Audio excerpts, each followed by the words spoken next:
Hello and welcome to my new video. Today I want to take you through my thoughts on self-care and share how I learned to sustainably care for myself. After being on my minimalist journey for a few months, I discovered a deeper perspective on self-care that truly changed how I approach it. While I enjoyed pampering with yoga, a quiet evening with a book or a massage, I noticed that the relief and joy would fade quickly and leave me kind of frustrated. Searching for the reasons led me down a sometimes uncomfortable rabbit hole, but it was worth it. After finishing off my first big decluttering project, I was very excited about this minimalist lifestyle I was building for myself. My home was organized, my routines had simplified, and I had found a new take on what I let into my life. But even though, I had made this calm and decluttered environment, I somehow still felt mentally scattered, especially then when I tried to relax, or read a book or indulge in some other kind of self-care. I realized that in those situations, I just couldn't keep my mind at bay. While preparing a self-development workshop, I rediscovered Maslow's hierarchy of needs, which suggests that human motivation is driven by the fulfillment of 5 levels of needs. Basic needs must be met before it makes sense to focus on higher level needs. Just like a house, if the foundation is weak, the whole construction will be wobbly or may easily crumble down when rattled too hard. I realized that while I was focused on simplifying my life, it might be worth checking if I was neglecting more essential needs that kept me from truly slowing down my life. So I assessed the stability of my pyramid in search of issues that were undermining my self-care efforts. Let me take you through some simple questions that I ask myself regarding the basic levels that help me reflect what might be missing. So, for full disclosure, I'm well aware that I'm speaking on this topic from a place of privilege, living in a country where basic needs like food, shelter, and so on are usually met. But still, having your needs technically covered doesn't always mean that they support our health or our general well-being. So my goal in this video is to look at how we can meet those needs to genuinely enhance our quality of life. So let's get into the foundation of Maslow's hierarchy, where you find basic human survival needs like food, shelter, water, air, sleep, things like that. And of course, I have those things covered. So I ask myself, is what I'm eating actually, nourishing my body? Am I having a balanced diet? Is it actually contributing to my health? Or, for example, about my home, is my home clean? Is it comfortable? Is it a place which is conducive to rest? And also, am I getting enough quality sleep? When I think about my past relationship with sleep, Bon Jovi comes to mind singing "Sleep When I'm Dead." I used to greatly neglect sleeping. I was always busy with something, or the monkeys in my head were preventing me from sleeping anyway, so I stayed up late distracting myself. But after reading Why We Sleep by Matthew Walker about 6 years ago, I started working on my sleeping habits. I trained myself on a strict sleeping schedule and tested several different strategies that would help me fall asleep faster. The one that still works most effectively for me now, when I need it, is to listen to a podcast spoken by a pleasant voice. I don't know if it's also an age thing, but being well rested has been a game changer.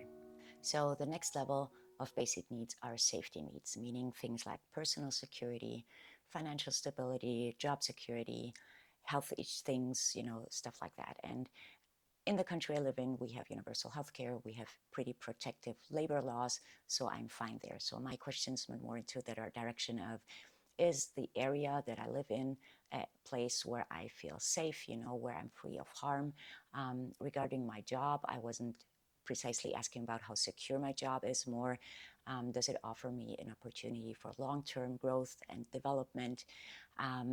Regarding also my health, am I proactively contributing to staying healthy, by doing exercise or just looking that, I stay fit? And then related to the topic, I thought about, what would happen if I would get, really seriously sick over a long period of time? How would that, affect the basic living standard of my family? And from there, I went to, this question about, do I feel financially stable enough to be able to deal with, unexpected expenses without, getting completely stressed out or thrown off. While up until this point, I had answered almost all the questions with a resounding yes, the last two questions on that level were kind of, a bit of an eye opener.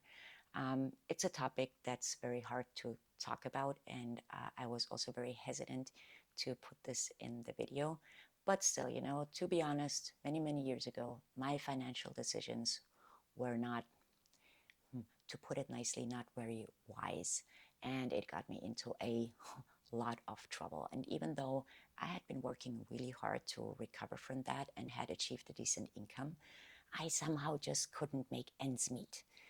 Because, what I also learned over those many years was to, keep that topic somewhere tucked far away and just ignore the subject completely.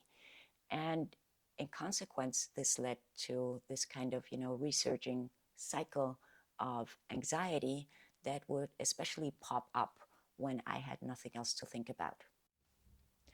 That was also the first time I kind of experienced the limits of minimalism for me, because there is a big difference between, mindfully spending a little less because you have embarked on a minimalistic journey and really getting into your finances. And I had been putting this off for way too long, mainly because I was just dreading the whole issue. And I knew at that point I had to shamefully accept that I was being completely foolish and irresponsible when it came to money issues. But I was very determined to get that fixed. And just, this decision to tackle the issue and deliberately take action to improve something there was already a huge relief. So I canceled everything that was not essential and placed myself on a frugal budget. I established a routine to track my expenses and make a budget for every month. Slowly but steadily, I made further changes like changing my providers for electricity, the phone, and the internet. I started meal planning to reduce our grocery bills and implementing tips on frugal living that I was picking up on the internet. Pretty soon, this started to show a significant effect. It's still a work in progress, but seeing the huge improvements over the past years has taken this weight off my shoulders. Now that I've been working on my basic needs for a while, I have carefully started to address the next levels.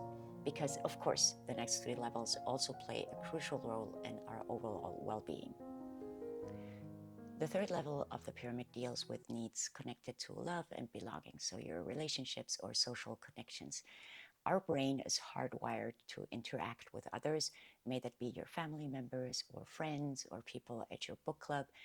And, I am, for example, very connected to my family members, but over the years, I had turned into a complete recluse. And this YouTube channel, for example, is one of the attempts to, connect with others again, even though it's only online. And it's really wonderful for me, to read your comments where you share your opinions or your tips or your experiences, because it really helps me, to feel a bit more connected and supported. So thank you very much for that. So the fourth level consists of esteem needs, meaning your sense of self-worth, confidence, feeling value. And this is a point where, tackling my financial issues has paid into a lot, because not only, taking up the courage to finally face the issues, but also, seeing the progress I've been making has given me back the confidence that I can mend the mistakes that I have made in the past. Finally, at the top of the pyramid is self-actualization. This is where we strive to reach our full potential, pursue our passions, and find meaning in life. For me, creating content for this channel has been a way to fulfill this need. When I'm filming and editing videos, I often find myself in a state of flow, completely immersed in the process. It's a deeply fulfilling experience. So even if this model is already 80 years old, I think that it still provides helpful guidance currently. In a time when self-care has become so commercialized, we're often presented with a superficial concept of what it means to care for ourselves. We're encouraged to indulge in spa days, luxury products, and other forms of pampering.